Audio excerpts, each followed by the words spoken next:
Welcome to Grandma Has ADHD, the podcast exploring the surprising, challenging, and often overlooked world of ADHD in seniors. I'm your host, Jami Shapiro, the founder of Silver Linings Transitions and an ADHD specialist. Professionally, as a senior move manager for more than 10 years, I've worked intimately with seniors challenged with decluttering and downsizing. Personally, I am the child of two ADHD parents, and I have ADHD. ADHD isn't something that goes away with age. Grandma Has ADHD is here to educate and entertain seniors and those who love them with stories of hope, resilience, and strategies, because it's never too late to understand yourself better and find your tribe. Let's get started with today's episode. So I am really excited to have Dr. Ken Druck with me on the Grandma Has ADHD podcast today. Before we get started on our interview, I just want to give a quick introduction into who Ken Druck or Dr. Ken Druck is. He is an international authority on healing after loss, aging, and family psychology. He is the recipient of the prestigious Distinguished Contribution to Psychology Award for his groundbreaking work on grief literacy. Ken has inspired and guided clients, communities, readers, and audiences for over 45 years. His books, including The Secrets Men Keep, How to Talk to Your Kids, The Real Rules of Life, Courageous Aging, Raising an Aging Parent, and I'm getting tired just reading now, and his new bestseller, How We Go On. So, wow, Ken, you are such an impressive person. And I have to share with everybody that Ken is actually someone that I know personally. We both live in San Diego, and I met Ken when I was first getting started. We actually, I don't know if you remember this, Ken, but we went for coffee. Do you remember? Yes. And we had one of those instant connections where we just went on and on. And one of the things that I remember was sharing with you how the name Silver Linings Transitions, which is the name of my company, came to be. And I don't even think I've shared that on the podcast, but this episode is on resilience. And so I want to share like a little bit about our conversation and why I thought to invite you. But I also want to tell you, Ken, that I was just nominated to be one of the faces of San Diego, where they interview people who are in San Diego, what we love about it. And I was asked to nominate the person that I admire the most, and I picked you. Thank you. First of all, Ken's not a grandma, and I like to tell people this is not just for women. This is the intersection of seniors with ADHD. And I know, Ken, that you probably don't think of yourself as a senior when we think of seniors, but you are over the age of 65. I don't even know if you remember this, and here's my ADHD jumping around, but I had lunch with you days before I turned 50. Do you remember that? Mm-hmm. And I was really feeling very nervous about turning 50. And you told me, embrace this part of your life. Like, you are coming into this new chapter and this new strength. And you've really, I don't know that you know this, but you've really impacted me. Thank you. So I want you to know that. And so back to the story, because, I am going to get back to the point. So Silver Linings Transitions came about because it's going to be 20 years this year that I was 34 and I was faced with a cancer diagnosis, and I had to wait the 10 days for pathology to come back. And in those 10 days, I really evaluated my life and was I on the path that I wanted to be on? And I realized I really wanted to make a difference in other people's lives. And I didn't know what that was going to look like. I just knew that the path that I was on wasn't the right path. And no one ever wants to get cancer. But having gone through that experience, I used it to make a difference. And Ken, I think worse than going through cancer is the loss of Jenna, your daughter. And you turned that into such a way to impact so many people on so many levels, and including being there for the parents of the Sandy Hook kindergartners who lost their children. And the reason that I wanted to have you on, and we've shared that Ken is like me, he is unofficially ADHD, which means he hasn't had a formal diagnosis. But as I like to say, if it quacks like a duck, and it waddles like a duck might be a duck. And in my experience, just trying to schedule something with you, I would not deny that you have ADHD, but I also think it's your superpower. But the reason that I wanted to have you on this episode specifically is when I was doing a presentation on ADHD, and there are a lot of things that aren't good about having ADHD. So but the one trait that goes with people that do have ADHD, which I think you exemplify, is resilience. And so the audience that we have are a bunch of seniors, and this was the case with my mom, who are discovering their own ADHD. And my mom was like, how might my life had been different had I known all along that I had ADHD. And I will tell you that the last visit that we had together, it was a very different visit than any visit we had ever had, because I was able to identify with my mom and look through a different lens. And so I know I've gone on and on and on, but Ken, now I'm going to hand over the show to you, because you really are one of the most inspirational people that I know. And that is so genuine. Like, I can remember these conversations that we've had. So thank you for being here. I am so proud to be your friend, and what you have done, what you have built, what you've created, what you've given to our community and to so many people individually in it makes my heart sing. So I'm delighted to be with you here today, and I want to start on a note of taking out the D in ADHD. What we have and what so many people watching have, whether you've been diagnosed with it or whatever blessings or whatever challenges it's presented in your life, it's not a disorder. The fact that you are just wired a certain way, the fact that you're distractible, the fact that, what was that movie where the character, the dog, would go, squirrel? Squirrel. We've talked about squirrel. Yeah. So, the fact that you are distracted by things, you're so curious and so open and so impressionable in some ways, and your heart is pulled so easily or so naturally, and your attention is so easily drawn to what's happening with other people and their hearts on the deepest level, heart and soul, or something that doesn't look right or feel right or isn't right. It's what we get to, because we're wired that way, and it's not a disorder unless it becomes a disorder. So we're ADH, we're distractible in a good way, and we're challenged to kind of say, all right, that's my wiring, that's what I'm predisposed to. My parents tried to get me to, all right, let's wire it over here. And the schools I went to insisted that I be wired this way. I sat in a classroom. I dedicated my doctoral thesis to my guidance counselor, who in 8th grade, with my mother sitting there with me, said, don't worry, Mrs. Druck, he can always be a janitor or something. Wow.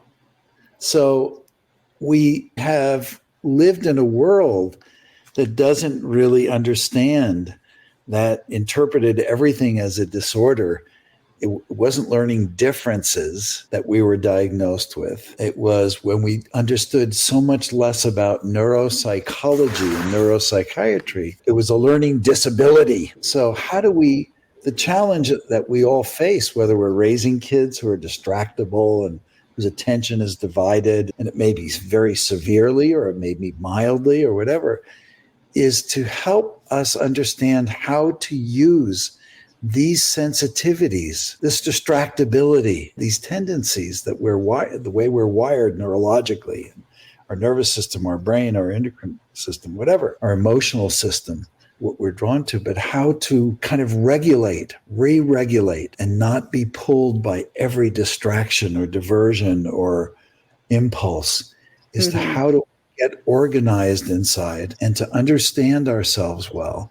And if you said, Ken, reduce your new book on resilience to one sentence, I would say, let's catch ourselves with our foot on our throat, issuing impatience, criticism, condemnation, judgment, mean-spirited, whatever. And let's catch ourselves here and move that hand down to our heart. Let's turn self-criticism into self-compassion, kindness, patience, clarity and understanding, acceptance, encouragement, all those things that help us re-regulate our nervous system and our brain, and to be able to use these things as strengths and gifts rather than have them as constant challenges that make it difficult for us to live in the world. Or as I talk to my 4-year-old grandson, I say, sometimes it's hard being a person, isn't it? He said, yep, it's hard being a person. And this is the one grandson that has probably inherited, as my daughter did, some of my distractibility. I don't know if you know this, but it is highly heritable.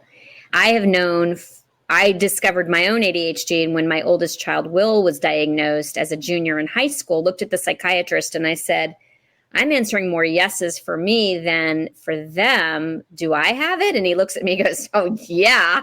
Like, I had no idea. And so I've, been spending years learning about ADHD, and I never saw it in my own mother until, and here I am working with seniors. I've worked with seniors for 10 years, 8 of them knowing that I had ADHD, knowing what ADHD was, didn't recognize it. And then it was like, it is heritable. And first of all, your grandsons, I know you have twin grandsons, are so lucky to have you as a grandfather. Like, wow, I just have to say that. I can't even imagine. If you're the friend that you are and the person that you are, like, I was the closest in the world to my grandmother. Like, she was probably my best friend. So I really believe a lot of who I am was because of my grandmother. Can I show you quickly what they got me for Father's Day? Absolutely. They got me something it's right over here. Hold on one second. Run and grab it. I'm going to put it on pause while Ken, actually, I'm not going to. I'm just going to talk. But I'm hoping that those of you who are listening to the podcast or watching the podcast can understand why it was so great for me to have Ken on today. Okay, let's see, Ken.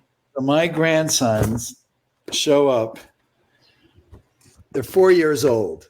That's a great age. This is the first thing. Uh-huh. Okay, golf clubs I see, and a soccer shirt. Soccer shirt and number one, but stickers. Stickers is their art. And then the other one, and there was a chocolate bar in there too. And the other grandson with his shark made me a box with hearts and trophies, but the best puppy. Hearts and stuff inside, hearts inside. And nice. Anyway, so am I blessed? Yes. Have I, COVID has been an amazing reason why a lot of us had to become, our grandmas and grandpas had to become nannies. Oh, so did you get to take that on? So for several years, the first couple of years of their lives, we were there. We were there day and night, helping out, nannying, and learning, really getting reacquainted with the boys on the most basic levels. So I am blessed.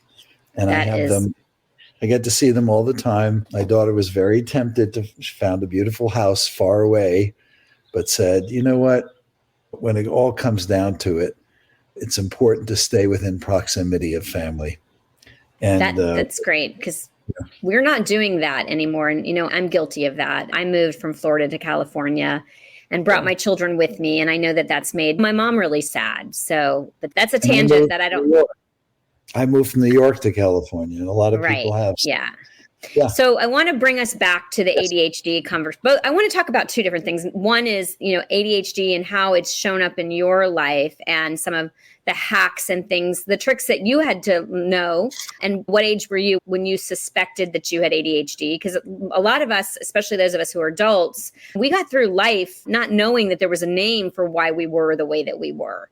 As you talked about your middle school teacher saying that you'd be a great janitor. So give me a little bit about your ADHD story. Amazing. Go ahead. Yeah.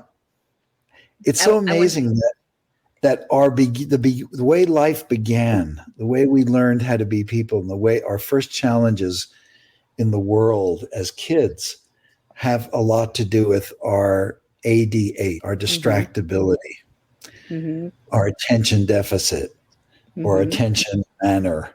And yet also, how do these things come back to play in our later years, where we get looked at and judged as, oh my God, it must be cognitive decline. No, I'm just distractible. Don't please, we're begging as children, please don't put me in a box. Please don't judge me. Try to understand how I go about my business. Try to get to know me. One of the greatest things in this life is intimacy. It's called get to know me. Please take time to ask me questions. Let me ask you questions. Let's get to know each other, how the other person operates. The greatest gift we can give somebody is the gift of feeling understood. Or being seen. Have you heard the other way of looking at intimacy is into me, see? Yeah, it's been around for a lot of years. But right. It's so here we are again. So in the beginning of my life, not being seen or understood was, we don't know how to teach this kid, and we're going to be the failures unless we judge him to be a failure. So the teachers that tried to instruct me in the way that kids were taught, I have language processing and memory issues. I can go to an event and be introduced to 10 people and I'll remember one person's name. That's better than I do. I just don't remember that way. Me neither.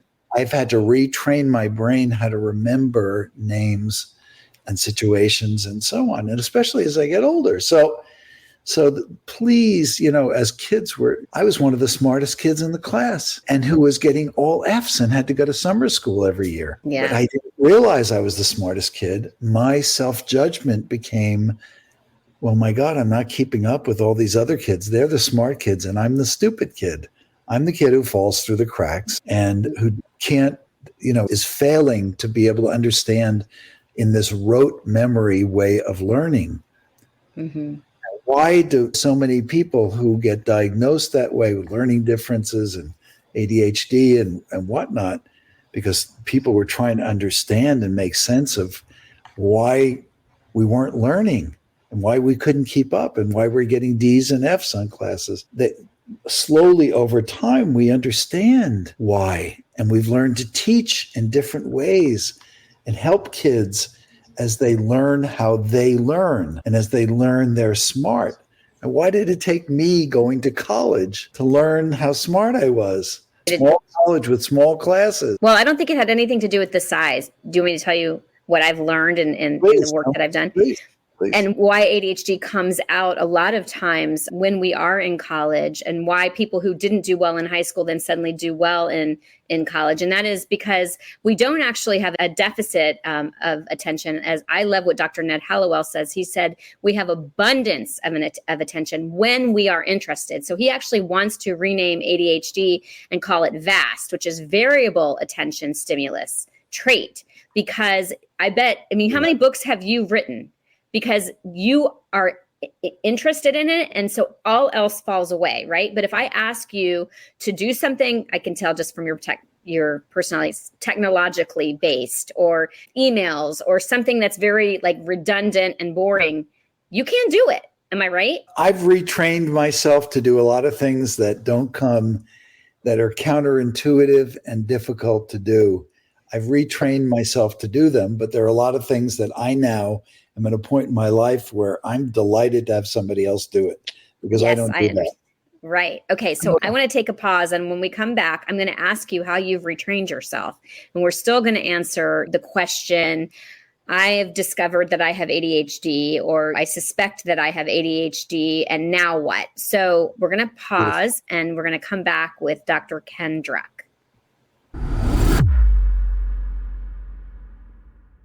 If you are listening to this podcast, there's a good chance you or a loved one is feeling overwhelmed by the challenges of ADHD or disorganization. Since those of us with ADHD tend to struggle with where to begin big projects like moving or home organizing, the Silver Linings Transitions team can guide you through the process, breaking tasks down into manageable steps or handling every detail. There's a reason our team carries magic wands when we work with our clients. We can pack and move your entire home, and you won't have to miss a day of work or touch a single box. We also provide home organizing and storage sort outs with an understanding of ADHD. If you have a home to sell, we can provide you free or discounted services when we refer you to one of our realtor partners through our realtor referral program. Visit our website at www.silverliningstransitions.com or call us at 760-522-1624 to learn more about how we can help you make your move or home organizational project magical. All right, we're back. So we left with the hacks. Like, what have you used to figure out how to do those things that you're not lit up by? And then we're going to talk a little more about resilience and what to do when you know. Yeah. I think so many of us don't even know we do it, but we live with our foot on our throat. Why is it so hard for you? Why are you taking so long? Why didn't you remember that? How come you can't do this like other people? We live with that self-condemnation and self-criticism, especially if we were ADH, if we were distracted, if we were wired that certain way. We live with that self-criticism and condemnation. And the way to begin to change it is to catch ourselves up here. Did I just say that to myself? Do I talk that way to myself? Have I been saying things like that to myself all these years? Oh my God. Being on a diet of this, what do you suspect somebody's self-esteem is? What do you suspect their trust of themselves? What do you suspect being on a diet of self-condemnation and pressure? And if we can catch ourselves doing it and say, you know what, there's probably another way for me to respond to what's happening right now. If my hand were on my heart and I was being led by kindness and compassion and understanding and support and encouragement and humility and directness, what would I say to myself in this moment? It's almost like we want our parents to speak to us this from here. We want love and support and encouragement, but we internalize these messages. And if we catch ourselves here and move down to here, we learn how to practice. It's a daily practice. It's like, how do I say, of course I feel that way? How could I not feel that way? Or why am I being so hard on myself? Now I understand how I'm wired now. Why would I beat myself up for that? Why would I put myself in a courtroom with only a prosecuting attorney treating me as a suspect, producing evidence, and there's no judge or jury or defense attorney in the court, just a condemning prosecutor? Why would I live my life as a suspect and produce prosecuting information? Why wouldn't I, to move forward, to deal with any change or challenge or loss or thing that I don't understand or know, why wouldn't I start with my own self-compassion, with kindness, and with openness? And that's, for me, the simplest practice to change from self-condemnation and pressure and guilt and shame and all that yucky stuff that keeps us stuck, that keeps us small, to something that opens us to healing and change and awareness and kindness. And the kindness we learn to show ourselves, guess who we also show it to? If we learn how to be we learn how to be compassionate and understanding and patient with other people. Learn how to be honest and direct with ourselves. Who do you think beneficiaries are of that honesty and directness in a tone that's kind and supportive? Sure. So family members. I brought up Alan P. Brown. Yes. He was the ADD crusher. And he has also been a guest on the podcast. And he said that he actually gave that voice in his head a New Jersey accent. And I love that. And then Michael Singer is another author that I love. And I love what he said. He said, if that voice in your head was a roommate, would you want to live with that person? And if you wouldn't even be friends with that inner voice in your head, why is that okay? So I agree. I mean, I think that positive affirmations and positive self-talk are so significant. And you're right, it does. It trickles out into the world. And something that you talked about earlier in the podcast, and I didn't want to interrupt you, was when we were talking, and I don't remember what you said, but I don't know if you're aware that people with ADHD tend to have a very strong sense of justice, of what is right. And you do know this. And not everyone knows. I mean, like I said, there's so many great traits, resilience, social, wanting things to be fair. Like we really struggle when things aren't fair or right.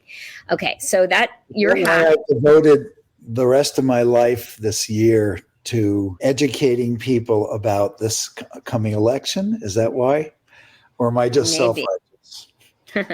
It's I'm become, looking to avoid politics in we're this not going to because talk about politics, but we're going to talk I'm about sure we're aligned in the way that we view politics, but I'm not going to. values that we have. We're not going to talk about politics. Okay.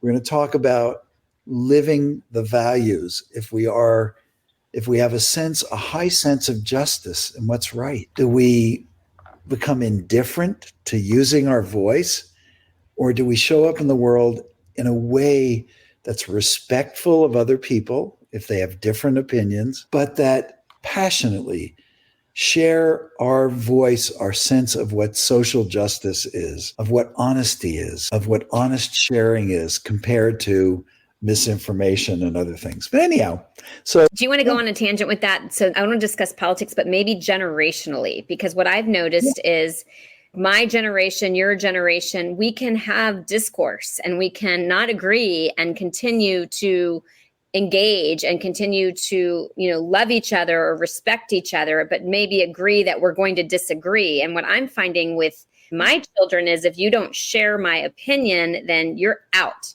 And there is definitely that cancel culture, and it's coming into relationships. And in fact, I wish my brother was on this call because he's a millennial, but it's like, if we don't like what you have to say, we're just going to put a boundary up and there's not going to be a relationship.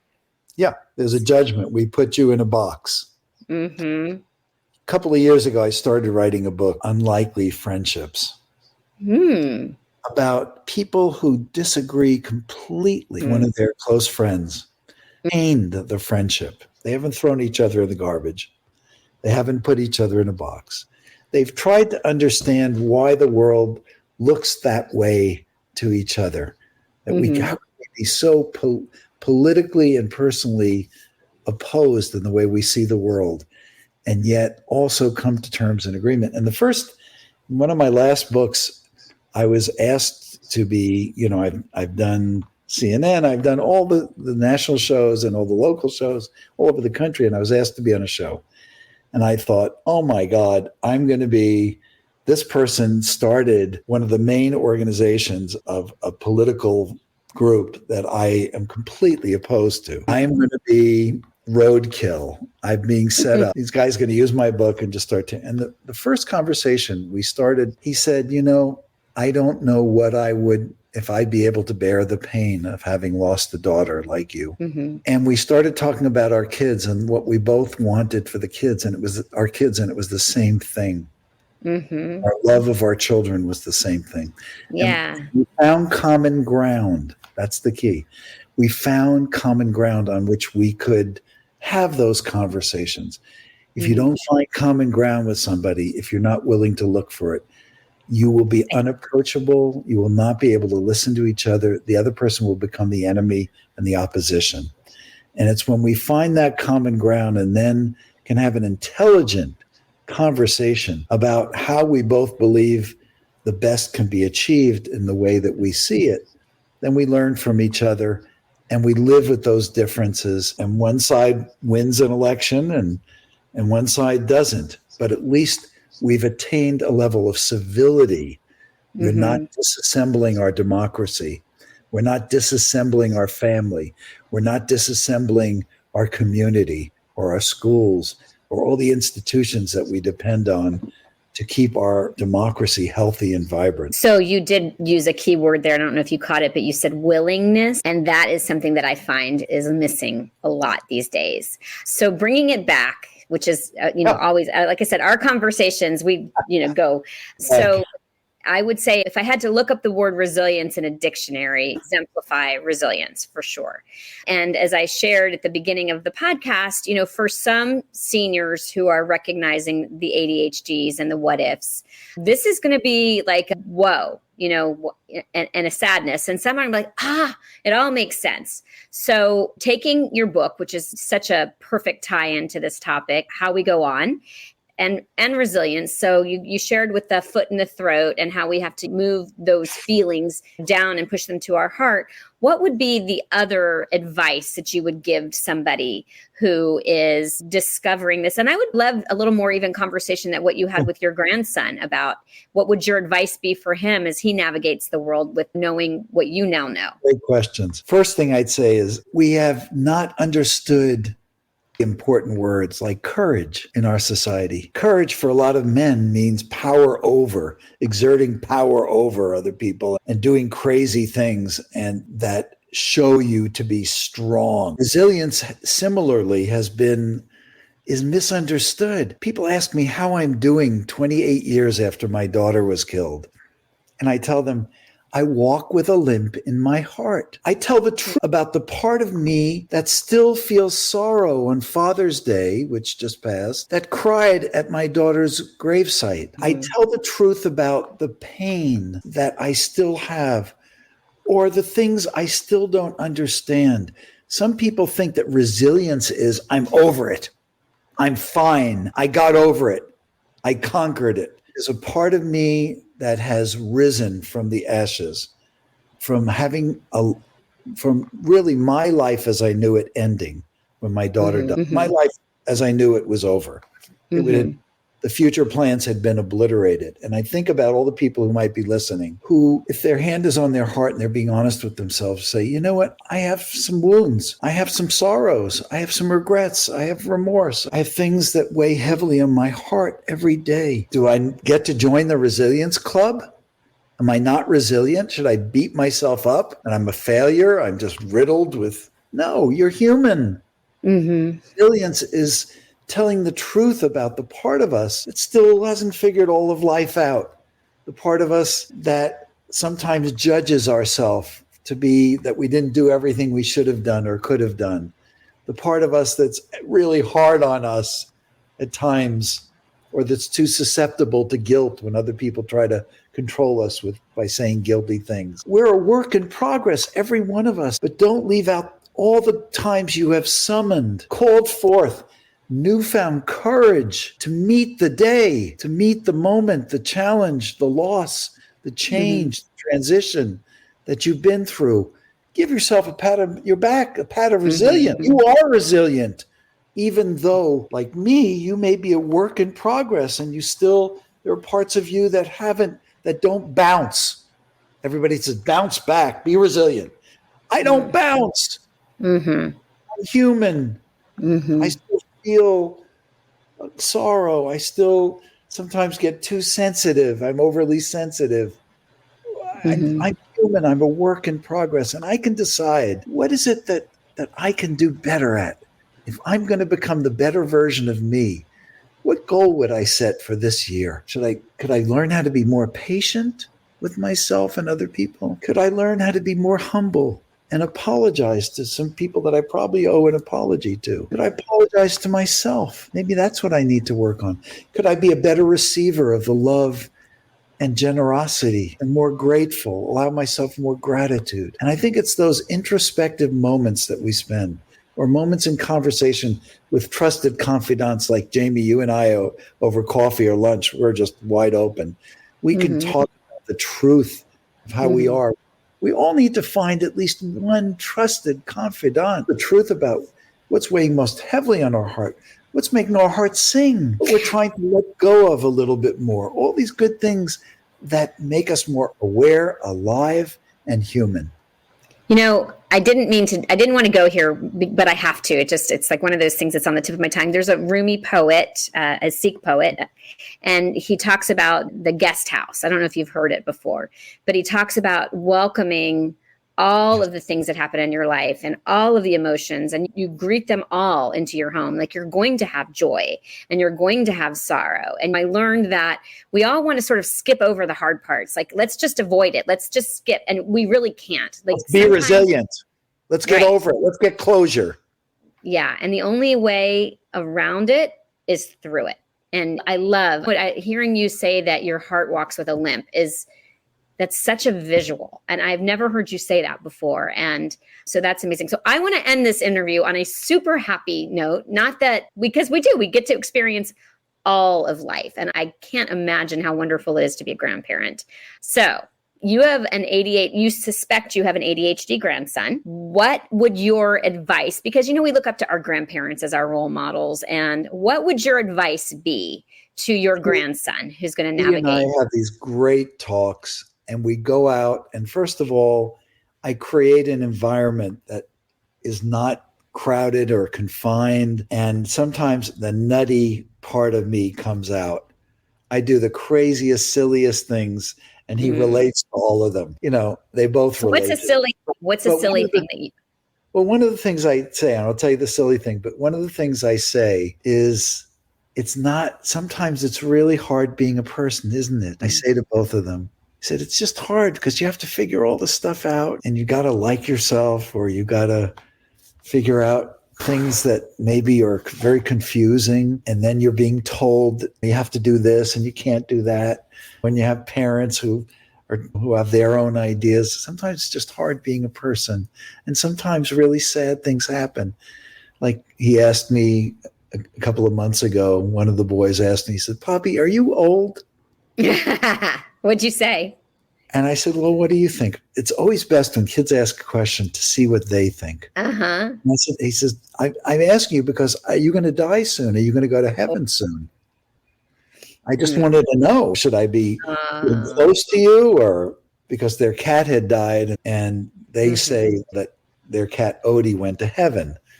So they were wondering, what's our relationship going to be like when you go to heaven, Poppy? Because if you're old, you're probably going to die at some point. And so I have conversations with them where I make it safe and I don't try to fill in the answers. I try to, so that's what you think heaven is, or that's how we could still tell each other that we love each other. We can't go to the beach anymore. We can't, play like we used to play, but we could still love each other forever. Yes, Poppy, forever. Okay. So his ideas, validating his ideas. And then the silly stuff. Yesterday, they come over, and I don't know when this is going to be broadcast, but it was yesterday when we made this. July 4th. We're dropping July 4th. A couple of weeks ago, it was Father's Day. So my daughter and her husband and the two boys came over. And as they were leaving, the boys do work. I have them do work projects at my house, especially the blower, blowing the leaves away, cleaning the yard, helping with gardening and stuff. So I took the blower out and I said, as they were leaving, instead of this boring, "Bye, Bobby, we love you," and I took the blower out and I said, "Open your windows. I'm going to blow you guys down the street."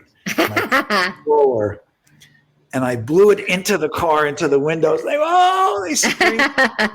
And they're going to remember that. I got behind their car as if I was blowing it down the street. Oh, I love it. Hysterically. So I want especially the one boy to know it's okay to be silly. It's okay. He's so creative and he's brilliant. Yeah. And part of that brilliance, I try to validate the part of his creativity, his brilliance, his irreverence, that he can learn how to channel in a way and has permission to figure out how to channel in this world, because that's how his brilliance is going to become a gift to his family, his own life, to his twin brother, and to the world. Wow. Ken, this was as good, if not better, than I could have expected it to be. I think this is my longest one so far. Loved having you. How I like to end the podcast is that we're putting this content out to make the rest of your life the best of your life. And this is great. So thank you so much. I wish everybody tuning in and you to keep open to the possibility of that you're going to be experiencing some of the best moments, hours, weeks, months, and years of your life. And so, that's my hope and prayer. Thank you. I also just remembered that I'm going to put it in the show notes, how people can get in touch with you. You have many books out by Dr. Ken Druck. If you are listening, it's Druck. His latest book, How We Go On. I personally read Courageous Aging and loved it. It really gave me a lot of confidence in what aging looks like. And anyway, thank you, my brilliant, creative, wonderful, kind, inspiring friend. Thank you, Jami. Thank you for having me on this wonderful new venture of yours. I'm honored. Thank you. The opinions expressed on Grandma Has ADHD podcast are those of our guests and hosts and are intended for informational and entertainment purposes only. This podcast does not provide medical advice, diagnosis, or treatment. The content discussed in this episode is not a substitute for professional medical advice, diagnosis, or treatment. Always seek the advice of your physician, mental health professional, or other qualified health provider with any questions you may have regarding a medical condition or mental health concern. Never disregard professional medical advice or delay in seeking it because of something you have heard on this podcast. If you think you may have a medical emergency, call your doctor or emergency services immediately. The host, guests, and producers of Grandma Has ADHD do not assume any liability for the content of this podcast. Listen at your own discretion.